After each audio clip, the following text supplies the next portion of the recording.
estamos de regreso. Gracias por continuar con nosotros y en este momento le doy la bienvenida a la psicóloga María Herrera, con quien vamos a platicar el día de hoy sobre el arte de no procrastinar. Buenos días, doctora. Buenos días, Nancy. Buenos días a todas y a todos. Un gusto tenerla aquí, como siempre, con temas tan Muchísimas interesantes. gracias. Y este me llama poderosamente la atención porque siento que todos en algún momento de la vida lo hemos hecho. Sí, bueno, para aquellas que no conocen el término de procrastinar, que tiene una R en CRA, procrastinar.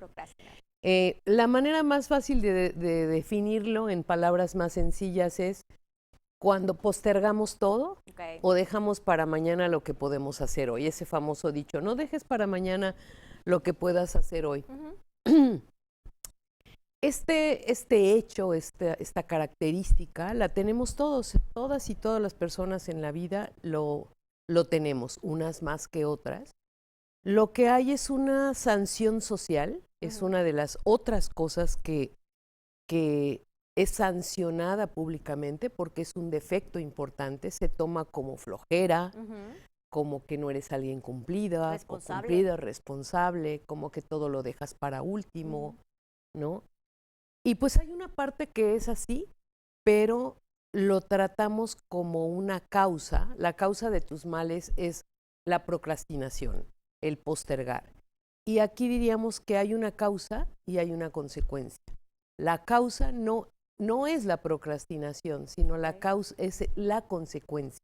La consecuencia de que pocos hablan de la procrastinación como que el origen viene de una sobreexigencia, hacer algo perfecto y que tiene que ver con el miedo y tiene que ver con la ansiedad, de que algo te tiene que quedar perfecto y entonces miras allá a lo lejos algo que pudieras llegar a ser, ¿no? Como poder ser rico, porque mucha gente dice, algún día voy a ser la persona que quiero ser, algún día voy a hacer esto que quiero hacer, pero muchas veces se ve como una meta muy lejana, muy poco concreta, y que juega un rol muy importante este asunto del perfeccionismo, del ser perfeccionista.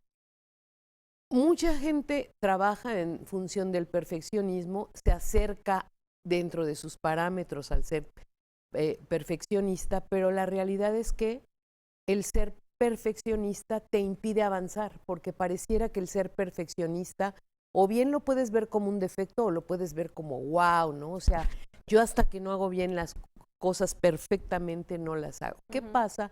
Que cuando el perfeccionismo es una autoexigencia que te da ansiedad y al tener ansiedad o tener miedo a que las cosas no salgan tan perfectas, pues no avanzas, lo dejas de hacer, ¿no?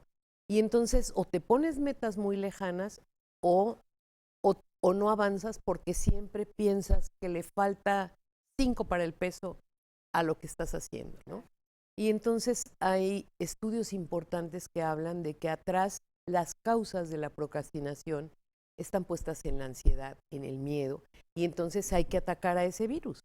Ese virus no es la procrastinación, sino que está atrás de la procrastinación. Hay que trabajar esas emociones para poder ¿sí? salir ese adelante. Miedo, porque además todo te bombardea en las redes sociales, en la televisión, en todos los medios, te bombardean sobre la maravilla que pudiera ser si tú fueras de tal o cual manera, ¿no? Entonces, imagínate adolescentes con su conflicto de ser adolescentes, su estadio por esta vida, y de repente, pues todo se les vuelve más y más lejano, porque además, al postergar hay una culpa. Sabes que estás postergando y además siempre hay alguien que te dice, es que lo que eres ese es un flojo, siempre estás viendo cómo no hacer las cosas.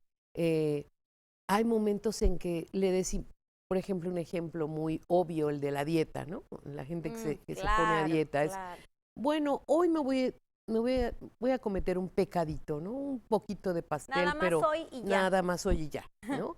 Y entonces terminas, o eso de salir a no ir al gimnasio, y terminas como enojada y enojado contigo mismo porque no avanzas en lo que sí puedes avanzar, ¿no? Claro. ¿Cuáles son algunas de las señales que puedo yo tener para darme cuenta que estoy procrastinando? O sea, ¿qué puede haber que diga, esto no va bien, tengo que salir adelante.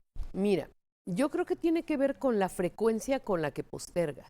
Ok, Y seguro que la frecuencia con la que postergas tiene que ver con mucha ansiedad. ok. O sea, ubica en qué cosas te generan ansiedad. Por ejemplo, mucha gente que tiene un examen, ¿no?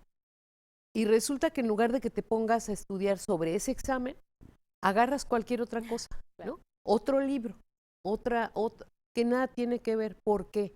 Porque es tanta la ansiedad que a veces no ubicamos, que nos da ese hecho que vamos a enfrentar, que lo que hacemos es desviar la atención, pero entonces es un círculo que luego te lleva a seguir postergando demás cosas. y te empiezas a culpar y te sientes una basura porque no haces lo que tienes que hacer. Entonces, es bien fácil, creo que, bueno, bien fácil en algunas personas pueden darse cuenta porque además existe un auto de decepción, estás decepcionada de que otra vez lo dejaste para mañana, ¿no?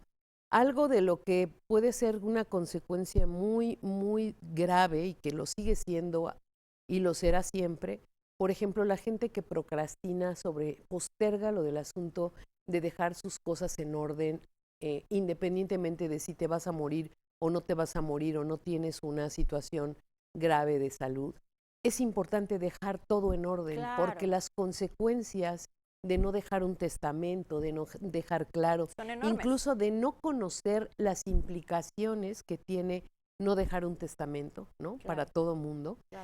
Y entonces seguimos arrastrando una serie de cosas. Y es en ese sentido, en esas partes que tienen que ver con lo legal, es muy importante no procrastinar. ¿Y cómo le haces? Dices, ¿cómo empiezas?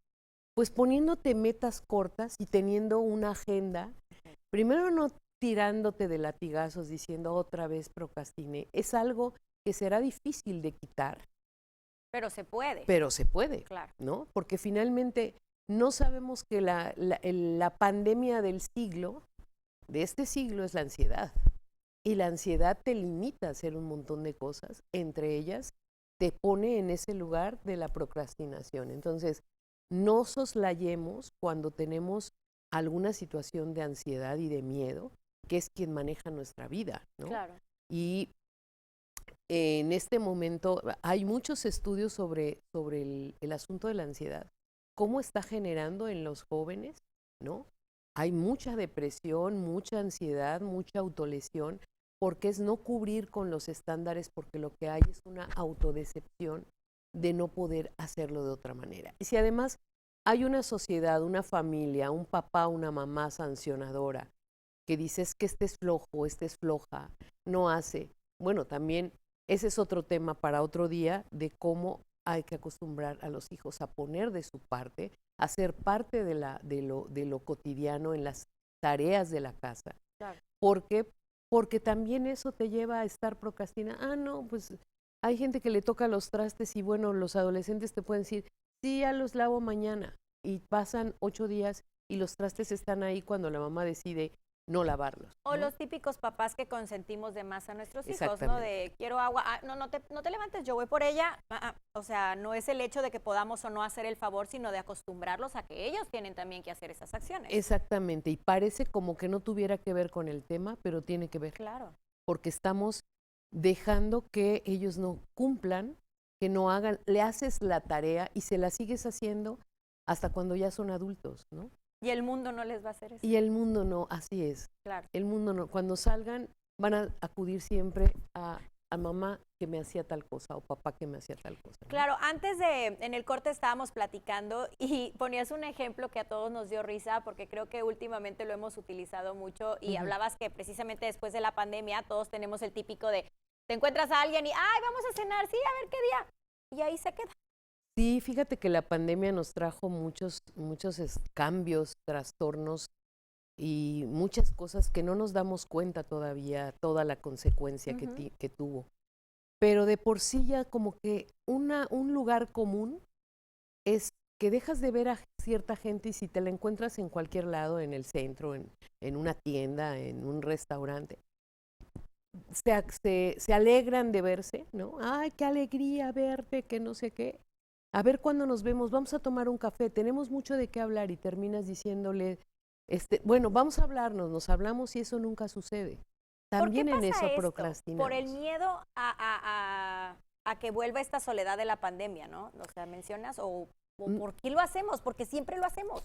Es un lugar común que no nos lleva a ningún lado, es no tener de qué hablar, no tener qué decir, no, incluso las redes sociales son una forma de procrastinar, porque Claro. te metes a una red social, tu cerebro enchufa con esa energía de la red y te desconectas de todo lo demás. Y entonces ahora ves un montón de gente, de familias, donde solamente están en el celular o que no queremos salir porque no sabes cómo te chupa la energía estar en redes sociales. Y no nos damos cuenta que llegamos a un lugar común de, aunque a lo mejor te da alegría ver a esa persona, pero eres incapaz de hacer realmente algo más para salir con esa persona. Aquí el para llamado, decir, aquí el ¿no? llamado sería a tomar acción. Claro, porque nos hemos quedado en la inacción. Okay. Y dices, no, me invitaron a ir a tal evento, ¿no? Ay, no, pero pues mejor me quedo en la casa a ver la tele porque pues ya es tarde y el tráfico, sí, claro, el tráfico también moviliza mucho el postergar, el salir Claro. con alguien, y la pandemia nos dejó totalmente en la postergación. Bueno, el caso es que hay miles de, como siempre digo, no, los temas que traigo son temas que están en las plataformas. Hay cada vez más gente muy seria trabajando sobre estos temas y simplemente hay que mirarlos, hay que tomar en cuenta y darse cuenta que la procrastinación no es exclusiva de que eres una persona floja. Tiene que ver con cómo creciste, cuáles fueron las cosas que te movieron y sobre todo observar nuestras acciones de ansiedad, cómo están nuestros síntomas sobre la ansiedad, todo lo que nos desespera, lo que creemos que no va a salir como queremos y entonces no lo hacemos. Claro. No damos el paso a hacerlo y es mejor hacerlo y probar que puedes mejorarlo a no hacerlo y echarte la culpa de que eres un flojo, un postergador. Y visitar a los expertos. ¿En dónde podemos encontrarte? Claro que sí. María Herrera Páramo y Maitri La Vida en Armonía en Facebook y en Instagram al 99 95 52 78 67. Te agradecemos muchísimo como siempre y bueno, ya nos vemos la próxima semana, ¿te Muy parece? bien, nos vemos, Nancy, gracias a todas. Muchas gracias y nosotros vámonos a un corte, continuamos con más aquí en CIPSE Noticias más temprano.